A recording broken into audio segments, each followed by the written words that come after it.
Good morning, everyone. I'm introducing myself. So I am Sara Russell, nutritional therapy practitioner.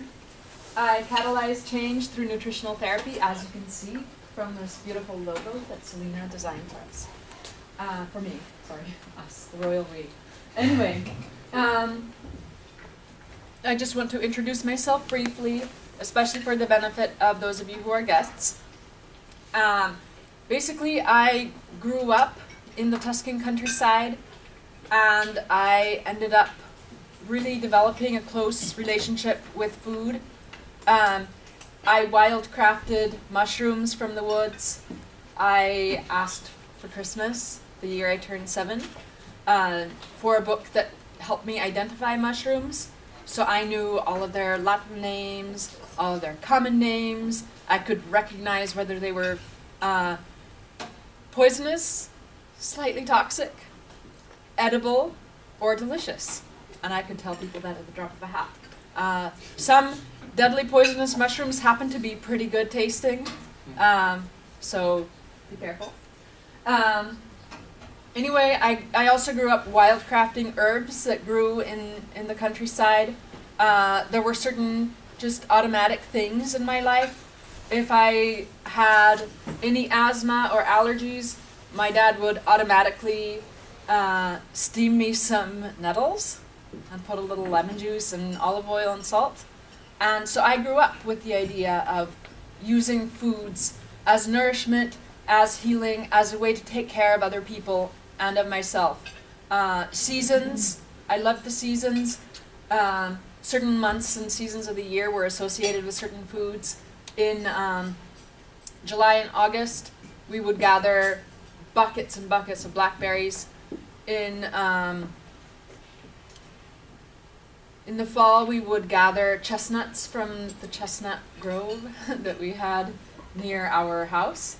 And then I also asked my parents to be able to raise chickens and ducks. We raised them for eggs. We did not eat their meat. They all had names. Were I to do it over now, maybe I would do it differently. I don't know.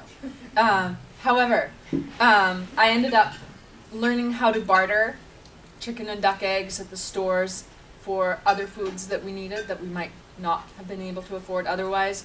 All of this between the ages of 7 and 12. I am also a fermentation experimentalist. I love fermenting. I think that fermentation is the metaphor for my life mission. I love transforming things. I love transforming life. I love transforming people. I love transforming foods.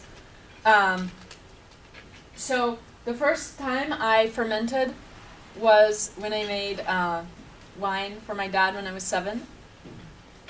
They were harvesting the grapes. I always participated in the grape harvest. And I asked to be able to keep some. And I asked my school teacher how to make wine. She told me. I came home, I didn't. And my dad told me it was really good. It probably wasn't because, I didn't have that much experience. However, I now can claim to be very good at making beer. Both, good tasting beer and herbal beer, which also tastes very good for various different reasons. I also make all kinds of fermented vegetables which have probiotic properties. I make raw milk yogurt, which also has probiotic properties. Kombucha. I have been making kombucha for almost 5 years now and really love it. And other fermented foods as well. So today I'm going to be talking to you about us and them.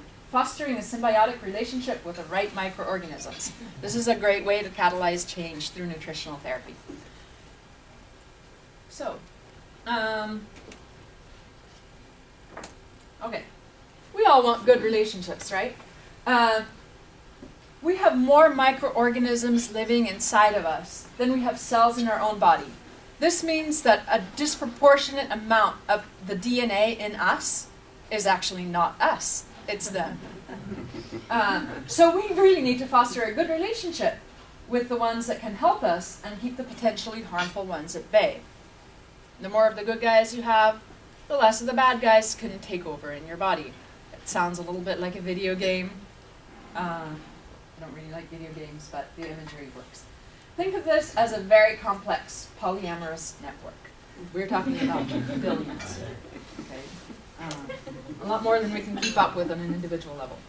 So, what are the benefits of a balanced microbiota? I mean, first of all, where are they? Where are these bacteria, yeasts, and other organisms? We have 3 to 5 pounds of these microorganisms in our gut at any given time. We also have them colonizing the surface of our skin, our nasal passages, our, ear canal, and, various other parts of our body, including the vaginal area and the scrotum. So, what are the benefits? They help us digest fiber, milk, sugars, and other hard-to-digest foods. So, if somebody says, I'm lactose intolerant, rephrase that. I have an unbalanced gut flora. Okay? The production of B vitamins. It's a little more complex than that, but that's part of the picture. The production of B vitamins, vitamin K2 and B12. So, these guys are kind of nice. We give them a nice, warm, dark place to live, give them a little food, and what do they give us in return? They give us vitamins, they give us minerals, they digest our food, they keep us healthy, they keep our immune system strong. Additionally, they break down and clean up fecal matter in the bowel and protect our gut lining. They support the immune system. When our gut flora is out of balance, you have all the opposite. Let's move forward. What can deplete my gut microbiota? The standard American diet, which is high in sugars and starches, as you know. If you are following the USDA food pyramid, you are probably not working towards balancing your gut microbiota. Antibiotics taken during childhood and adulthood. Let's add to that antibiotics your mother took, antibiotics your grandmother took, way before you were conceived. All of this counts. Generation after generation, people's gut microbiota is getting weaker and weaker and weaker. I call this degeneration after generation. Okay. Daily exposure to antibiotics in tap water and non-organic fruits, vegetables, and animal products. Hormonal contraceptives, steroid medications. Are you doomed if you have done any of this? No, you're not. You can replenish everything at any given time. It just takes a little time and patience. So, what happens when the microorganisms are out of balance? We become less able to digest our food, less able to absorb nutrients properly. We experience an overgrowth of not-so-friendly microorganisms such as candida, pathogenic bacteria, parasites. Everybody has candida in their body. The question is there too much of it? Everybody has some parasites in their body. The question is, are they out of control? Everybody has H. pylori in their body. The question is, are they out of control or not? And a balanced microbiota will keep these guys in control. Yeast and fungal infections. Anemia that stubbornly resists iron supplementation because parasites and candida love iron.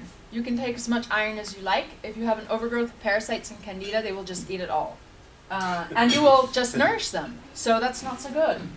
Recurrent urinary tract infections. Leaky gut syndrome. Intestinal inflammation, constipation, diarrhea, all kinds of digestive issues. Food allergies, buildup of toxins throughout the body, immune dysfunction, and autoimmune conditions. These are all consequences of an unbalanced gut microbiota. What can I do if my gut flora is imbalanced?